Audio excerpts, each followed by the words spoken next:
asyrafil anbiya wal mursalin sayyidina maulana Muhammad wa alihi wa sahbihi ajma'in. Nasihat ke-24 dari Al-Imam Al-Ghazali rahimahullah, nafa'ana bi'ulumih. Kerjakan 4 perkara. Adapun 4 perkara yang perlu engkau kerjakan itu ialah: perkara pertama, bahwa hendaklah engkau mengukur pergaulanmu dengan Tuhanmu. Sekira-kira jikalau hambamu, budakmu bergaul kepadamu seperti pergaulanmu dengan Tuhanmu, maka engkau merasa puas hati dengan kelakuan hambamu itu dan engkau tidak merasa marah. Artinya mengukur perhubungan dengan Allah sebagaimana hubungan kita dengan pembantu atau hamba kita. Apabila kita punya budak, punya khadam, yang mana khadam ini 100% kita tanggung. Kita tanggung keperluannya, kebutuhannya, segala-galanya. Apabila si khadam itu dengan kita patuh, menjunjung apa yang kita perintah, menjauhi apa yang kita larang, tentu kita senang dengan khadam itu. Nah, itulah ukurannya kita dengan Allah Subhanahu wa ta'ala. Apabila kita mau menjunjung apa yang diperintah oleh Allah, menjauhi yang dilarang oleh Allah, maka Allah pun akan suka dengan kita. Allah pun akan ridha dengan kita dan tidak akan marah kepada kita. Jadi apa yang engkau tidak suka bagi dirimu daripada perbuatan hambamu yang majazi, maka janganlah engkau melakukannya terhadap Tuhanmu, karena Tuhanmu adalah Tuhanmu yang sebenarnya. Nah, kita kadang suka kalau budak ini menentang apa yang kita suruh, apa yang kita larang. Nah, berarti Tuhan pun demikian dengan kita. Tuhan pun demikian dengan kita. Padahal Tuhan kepada kita adalah memberikan segala-galanya, menghidupkan kita, memberikan seluruh nikmat. Sedangkan kita kepada hamba kita hanya sekedar mencukupi kebutuhan-kebutuhan dasar mereka.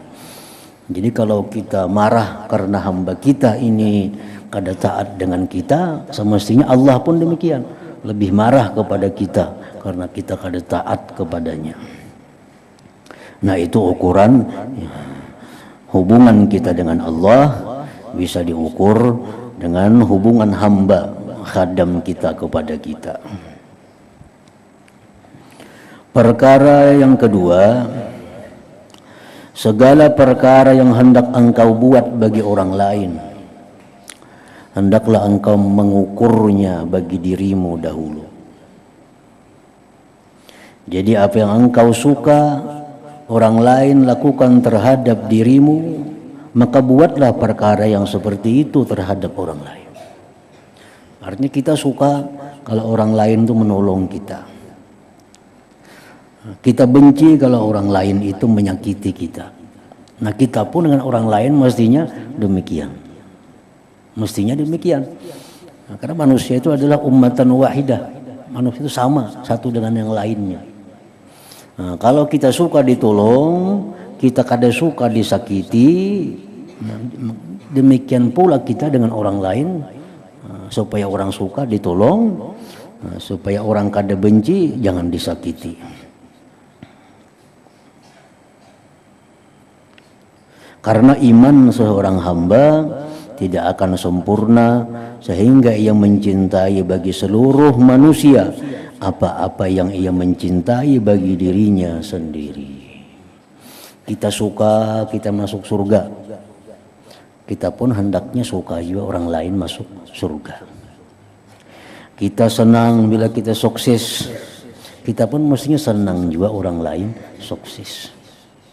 Nah, kita senang untung banyak, mestinya kita senang juga orang lain untung banyak.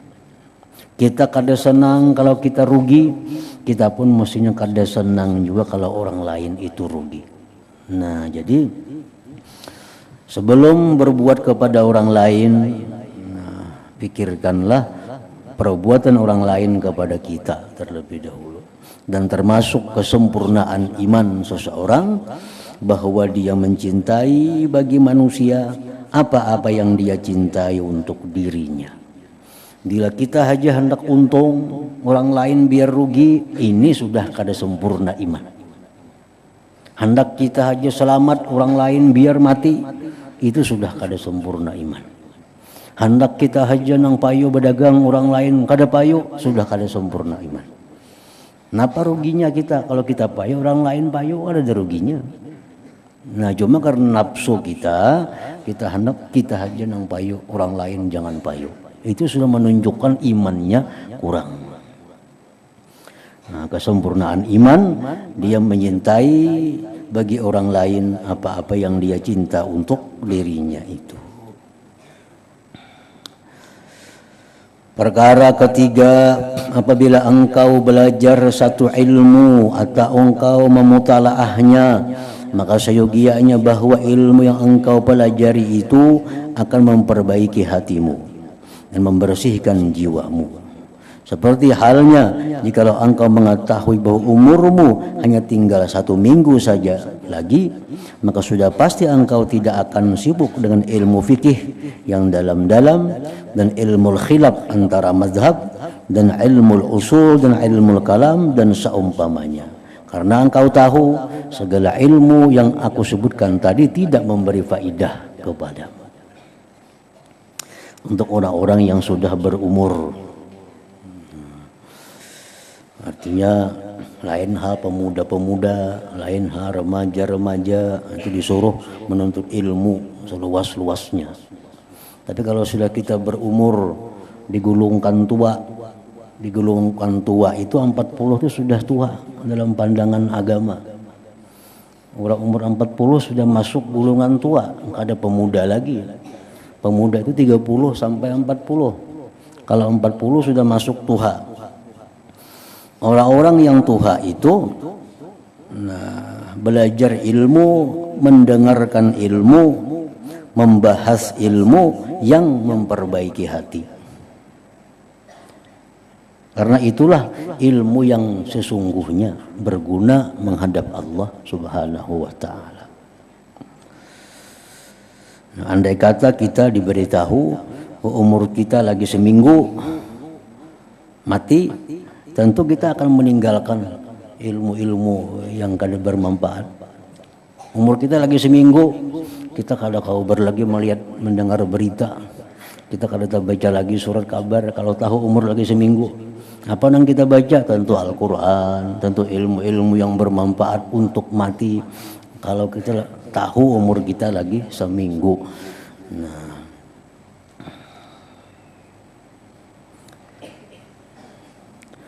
dalam keadaan ini sudah tentu engkau hanya akan sibuk dengan muraqabah hatimu, mengintai hatimu. Keadaan ini sudah tentu engkau hanya akan sibuk dengan muraqabah hatimu, mempelajari sifat-sifat kejernihan jiwamu dan berpaling daripada urusan keduniaan, dan engkau akan sibuk pula mengisi hatimu dengan cinta akan Allah Ta'ala dan beribadah kepadanya dan memakaikan diri dengan sifat-sifat yang baik.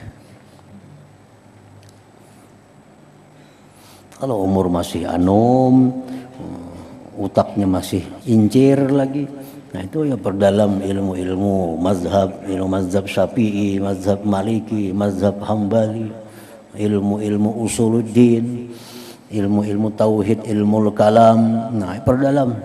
Tapi kalau sudah umur yang sudah 40 ke atas, itu kalau cucuk lagi. Cocok hanya belajar ilmu-ilmu yang mendekatkan dirinya kepada Allah, ilmu-ilmu yang membuat dirinya selalu ingat kepada Allah. Wahai anakku yang tercinta, ujar Imam Ghazali, dengarlah nasihatku ini baik-baik dan pikirkanlah isinya, semoga engkau kelak mendapat keselamatan. Amin ya rabbal alamin. Dan cobalah engkau pikirkan seandainya engkau telah diberitahu bahwa sang raja 1 minggu lagi akan datang ke tempatmu. Itu bacaannya. 1 minggu lagi akan datang ke tempatmu. Kita dapat kabar resmi, seminggu lagi raja anak datang ke rumah kita. Maka apakah kiranya yang akan kau buat selama 1 minggu ini? Apa yang kita gawi dalam seminggu itu kira-kira? Maka dalam masa 1 minggu ini sudah pasti engkau tidak akan mengerjakan suatu kecuali perkara yang engkau sangkakan sang raja akan melihat dan memperhatikannya. Sama ada pakaian, tubuh, badan, rumah, hamparan, dan seumpamanya. Pasti kita mempersiapkan diri. Mulai tubuh kita siapkan supaya menghadapi raja dalam keadaan bersih. Tikar hambal kita, dinding rumah kita, ada perlu menyiwak dulu supaya bersih kelihatannya. Nah, untuk menyambut raja. Pasti engkau tidak akan mengerjakan sesuatu kecuali perkara yang engkau sangkakan sang raja akan melihat dan memperhatikan. Sama ada pakaian, tubuh, badan, rumah, hamparan, dan seumpamanya. Maka sekarang coba engkau pikirkan baik-baik apa yang telah aku katakan. Aku katakan tadi karena engkau adalah seorang yang cepat paham dan perkataan yang sedikit sudah mencukupi bagi orang yang bijak. Rasulullah SAW bersabda, Inna Allah la yanzuru ila suwarikum wala ila a'malikum walakin yanzuru ila qulubikum wa niyyatikum. Artinya sesungguhnya Allah tidak memandang kepada rupa tubuhmu dan bukan pula amalanmu, tetapi ia memandang kepada hati dan niatmu. Artinya kalau raja datang ke rumah kita, sidin pasti melihat tubuh kita. Nah, raja datang ke rumah kita melihat dinding rumah kita, melihat hamparan yang bakal diduduki sidin. Itu kalau raja. Nah, kalau Allah itu kadang memandang rupa, kadang memandang amal. Yang terlebih dulu dipandang Allah adalah hatinya dan niatnya. Jadi artinya bukan kadang memandang sama sekali dengan amal, tapi yang utama dipandang Tuhan dulu niat, hatinya. Karena hadis lain menyebutkan Allah tidak memandang kecuali kepada hati dan niat kemudian amal. Jadi sebelum Allah memandang, menilai bacaan-bacaan Fatihah kita, sebelum Allah menilai gerakan ruku, sujud, qiyam kita, terlebih dahulu Allah nilai hatinya. Sembahyang ini riya kada, sembahyang ini orangnya hatinya bersih kada. Nah, bila itu bersih, ikhlas, hanya Tuhan menilai kayak apa Fatihahnya, kayak apa ruku sujudnya, kayak apa qiyamnya. Kita memberi duit 10 juta. Allah kan memandang dulu duit 10 juta itu. Yang dipandang Tuhan hati kita waktu memberi itu karena apa? Karena Allah. Nah, hanya dipandang 10 juta. Duitnya halal kah? Haram kah? Subhat kah? Nah, kalau ini haram, kalau niatnya sudah riya, niatnya sudah minta pujian, Allah kadang mengukur lagi duitnya halal kah? Haram kah? Apa ada urusan? Ditolak oleh Allah Subhanahu wa ta'ala. Karena sudah hatinya sudah, niatnya sudah rusak.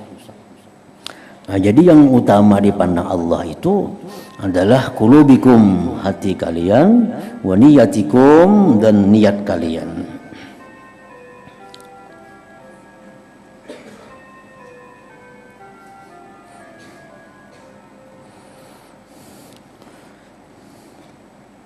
Dan jika engkau mau memperdalami hal-hal yang berkenaan dengan hati, maka hendaklah engkau merujuk kepada kitab Ihya Ulumuddin dan yang lainnya daripada kitab-kitab karanganku. Dalam Ihya Ulumuddin lebih lengkap segala macam sifat-sifat yang terpuji, bagaimana cara memakainya. Disebutkan di sana sifat-sifat kita yang tercela, bagaimana cara membersihkannya. Nah, di situ ada. Ilmu ini, ilmu kebersihan hati, adalah termasuk ilmu yang fardu ain. Kita belajar ikhlas itu fardu ain. Belajar ikhlas itu fardu ain. Jadi wajib tiap-tiap orang muslim belajar ikhlas itu kayak apa. Itu fardu ain. Belajar kayak apa caranya membuang riya di dalam hati. Itu fardu ain mempelajari itu. Belajar ilmu supaya sabar. Macam apa? Nah, fardu ain. Belajar ilmu syukur, fardu ain. Artinya fardu ain itu, misal di rumah itu ada berlima, kelima-limanya wajib tahu. Lain hal ilmu zakat misalnya, itu dalam sarumah saya ginang tahu cukup. Nah, ilmu apalagi misalnya ilmu-ilmu yang fardu kifayah, cukup sekampung satu orang cukup. Tapi kalau ilmu fardu ain, nah itu tiap-tiap orang. Tiap-tiap orang.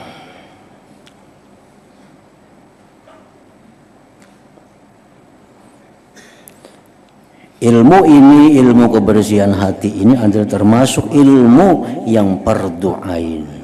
Dan kitab-kitabnya banyak dikarang oleh para ulama, kitabnya banyak dijual di toko-toko.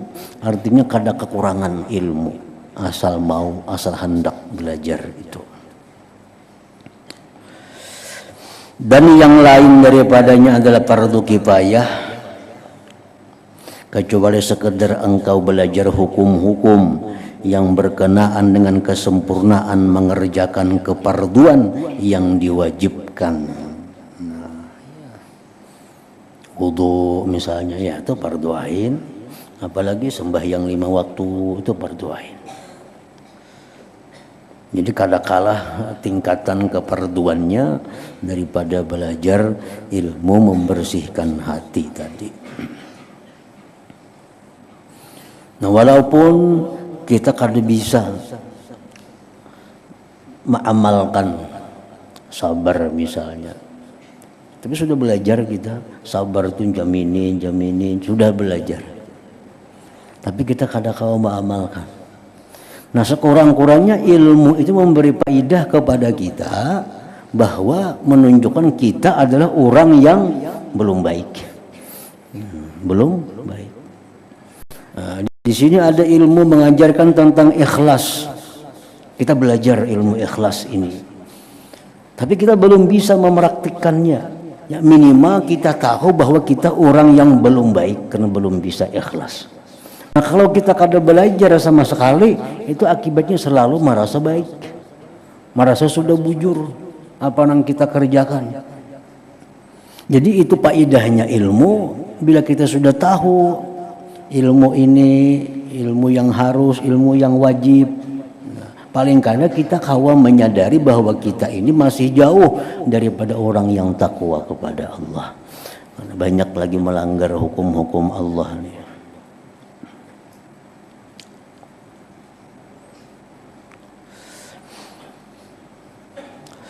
Nah, perkara keempat, bahwa engkau jangan menghimpunkan harta dunia lebih banyak daripada cukup makan setahun.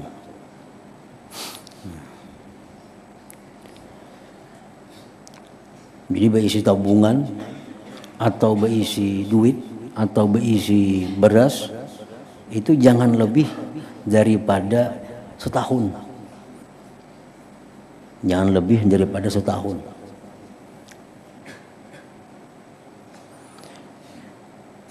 Seperti apa yang pernah dibuat oleh Rasulullah sallallahu alaihi wasallam bagi sebagian daripada istri-istri beliau.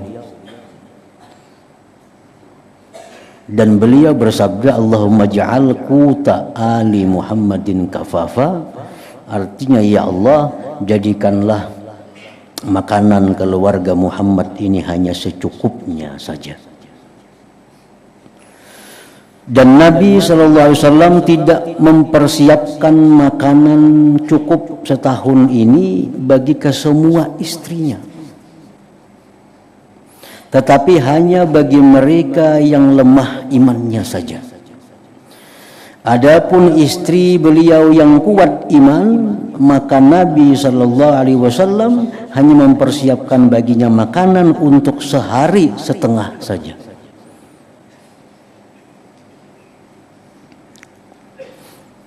Jadi misalnya kita ada berisi duit, nah umpamanya kita sehari perlu belanja 100.000 untuk serumahan. Memang ini relatif kada sama orang per orang. Ada yang tanggungannya banyak, ada tanggungannya sedikit. Tergantung masing-masing orang. Misalnya ini perlu 500.000 sehari. Nah kali 360 hari berapa? Bila berisi duit itu sudah cukup. Sudah cukup, jangan menambah lagi, jangan berusaha lagi artinya. Dan ini dikerjakan oleh Nabi untuk sebagian istri sidin, ada yang sidin beri bahan makanan cukup setahun. Tapi bagi bini-bini Nabi yang kuat iman seperti Aisyah radhiyallahu anha, Hafsah radhiyallahu anha, itu ada makanan cukup hanya untuk 1 hari. Kayaknya esok berpikir lagi makan apa. Nah itu dasarnya demikian.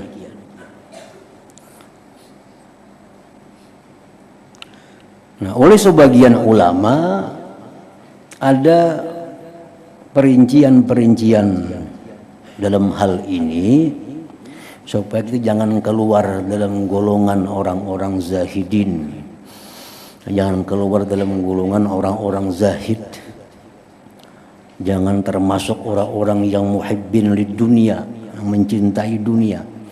Jadi duit yang kita berisi itu hanya cukup untuk kita setahun.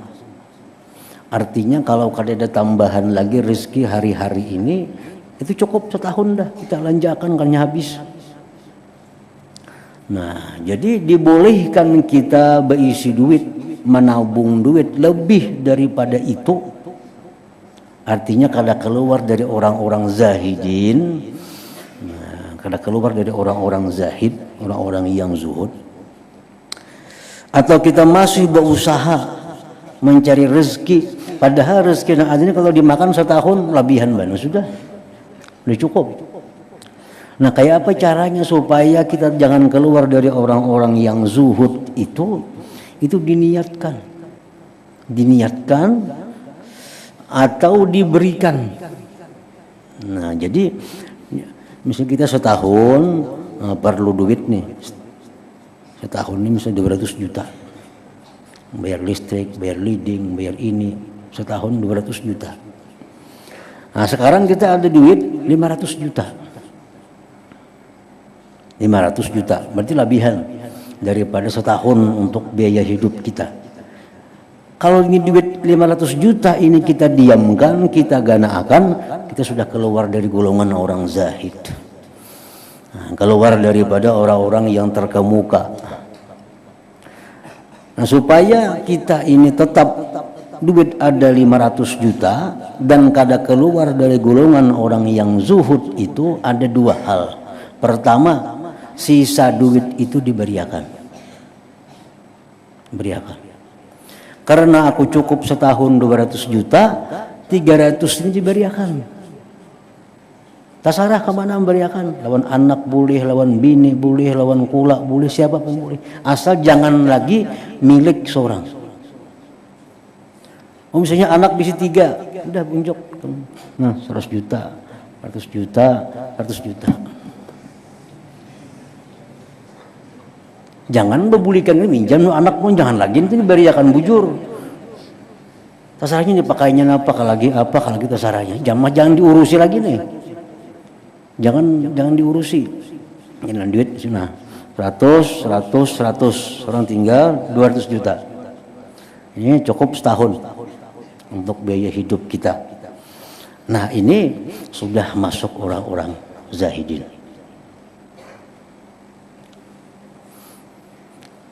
Cara yang kedua, duit 500 juta itu sisa 300 juta kelebihannya dari keperluan hidup, misalnya dari keperluan 200 juta. Nah, ini kalau diberiakan duit 300 juta, kada aku beriakan kepada anak, kada aku beriakan kepada bini, cuma ini duit 300 juta ku simpan dan ku gunakan untuk membantu orang-orang yang satu saat kena perlu bantuan. Nah, jadi simpan duit 300 juta. Oh, ada kena orang garing, kasihannya kada kau berobat, bariin. Oh, ada orang nang ini kada kau sekolahnya sekolah, ungkusi. Jadi duit yang 300 juta tadi. Nah, walaupun duit itu dalam setahun kada habis 300 juta itu, nah, tetap kita masuk dalam golongan orang-orang zahid, dalam orang-orang yang zahidin, orang-orang yang zuhud. Sama kita berusaha ya sama aja. Misal duit ada 200 juta. Ini mestinya diam aja lagi. Mengaji, nuntut ilmu, beramal, silaturahmi, kada perlu ke pasar lagi. Duit sudah cukup segan setahun nih. Ini duit di lemari cukup segan setahun. Kena sehari juhud. Setahun habis kena. Nah, jadi ini duit 200 juta tetap ada. Tapi hendak itu bercari masih. Nah, hendak juga berdagang, hendak berusaha.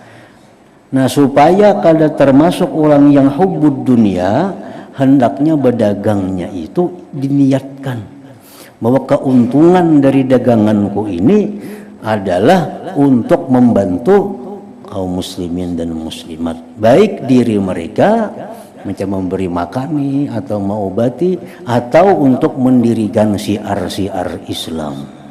Nah, jadi misal berdagang hari ini kita di pasar dapat untung berapa? Dapat untung 50.000 misalnya. Nah, dipotong ongkos jalan, ongkos ini sekian. Nah, sisanya diniatkan untuk kepentingan Islam. Nah, itu pun juga kita kada termasuk orang yang hubbud dunia. Tapi kalau kita selalu berada dalam milik kita duit lebih daripada cukup setahun tadi, masih dalam genggaman kita, kada kita beriakan atau kada niatkan kepada kebaikan tadi, nah itu hubbud dunia ngarannya. Kada termasuk orang zahid, kada masuk orang zahidin. Jadi ayo ikuti 1 miliar, 3 miliar, 4M, ikuti jangan ada apa-apa. Tapi niatakan ini kena untuk orang-orang yang bahajat duit nih. Nah, Tuhan tahu aja lawan niat kita. Bujur atau kada Tuhan tahu. Ada kena orang datang minjam duit, Bang, adakah? Kenapa minjam duit? Nah, ini keperluannya mendesak. Nah, kalau niat kita mulai asal untuk itu, pinjami. Nah, jadi itu kada tagulung kita dalam orang-orang yang hubbud dunia tadi. Ayo simpan 10 miliar kada apa-apa. Nah, cuma niatkan tadi sisanya daripada keperluan hidup setahun itu untuk membantu kaum muslimin dan muslimat.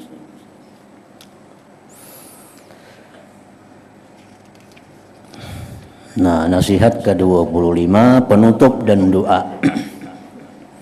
Wahai anakku yang tercinta, sesungguhnya aku telah tuliskan dalam warakah ini apa-apa yang engkau kehendaki. maka seyogia engkau mengamalkan dengan isinya, dan jangan engkau lupa daripada mengingati aku dalam doamu yang baik. Adapun doa yang engkau tanyakan itu, maka carilah lapaznya di dalam kitab-kitab yang sahih, dan bacalah pula doa yang aku tuliskan ini pada sekalian waktumu, khususnya selepas sembahyang. Doa itu ialah, Allahumma inni as'aluka minan ni'mati tamamaha, minal ismati dawamaha, minal rahmati shumulaha, minal afiyati husulaha, minal aishi aragadah, minal umri as'adah, minal ihsani atamma, minal in'ami a'amma, wa minal fadli a'zabah, wa minal lutfi aqrabah. Allahumma kun lana wa la takun alaina. Ya Allah, aku mohon akan engkau daripada nikmat itu yang paling sempurna, dan daripada pemeliharaan itu yang paling kekal, dan daripada rahmat itu yang paling menyeluruh, dan daripada afiat itu yang paling berhasil, dan daripada kehidupan itu yang paling senang, dan daripada umur itu yang paling bahagia, dan daripada ihsanmu itu yang paling sempurna, dan daripada nikmatmu itu yang paling menyeluruh, dan daripada kelebihanmu itu yang paling sedap, dan daripada lemah lembutmu itu yang paling dekat. Ya Allah, jadikan engkau senantiasa pembela kami, bukan penghukum ke atas kami. Allahumma khtim bis sa'adati ajalana wa haqqiq biz ziyadati amalana wakrin bil afiyati guduwana wa asalana waj'al ila rahmatika masirana wa ma'alana wasbub sijala afwika ala dhunubina wa munna alaina bi islahi uyubina waj'al at-taqwa zadana wa fi dinika ijtihadana wa alaika tawakkulana wa i'timadana.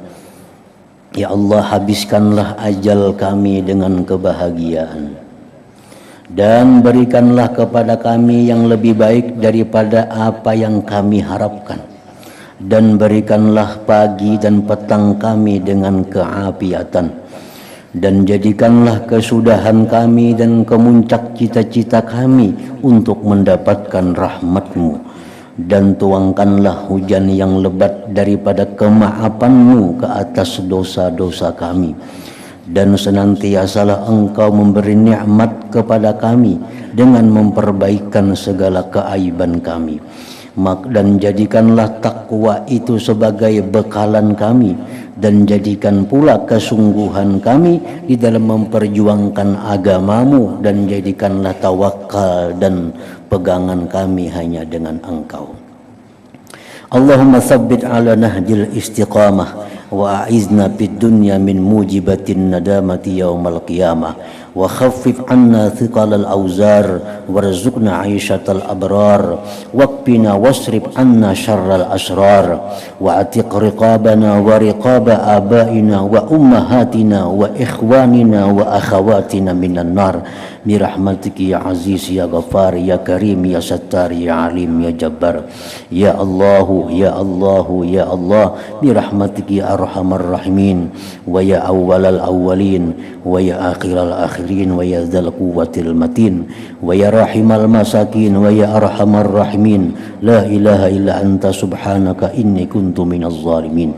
Sallallahu ala sayyidina Muhammadin wa alihi wa sahbihi ajma'in walhamdulillahi rabbil alamin. Ya Allah, tetapkanlah kami berada di atas jalan istiqamah, dan lindungilah kami di dunia ini daripada mengerjakan perkara-perkara yang mengakibatkan penyesalan kami di hari kiamat nanti, dan ringankanlah beban dosa-dosa kami, dan karuniakan kepada kami kehidupan hamba-hambamu yang baik-baik, dan jauhkan daripada kami segala kejahatan orang-orang yang jahat, dan lepaskanlah leher kami dan leher ibu bapa kami dan seluruh saudara kami yang laki-laki dan perempuan daripada belenggu api neraka. Semuanya itu dengan berkat rahmat-Mu wahai Tuhan yang maha mulia dan maha mengampuni dan maha pemurah lagi menutupi keaiban kami. Wahai Tuhan yang maha mengetahui dan maha perkasa, ya Allahu, ya Allahu, ya Allah, dengan rahmat-Mu wahai Tuhan yang lebih pengasih daripada segala yang pengasih.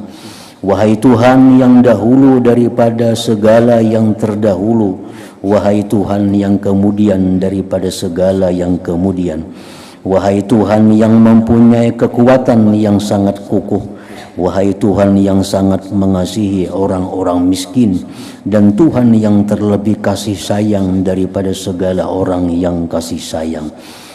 Tidak ada Tuhan yang layak disembah selain Engkau, Maha Suci Engkau. Sesungguhnya aku ini termasuk di kalangan orang-orang yang menzalimi dirinya sendiri.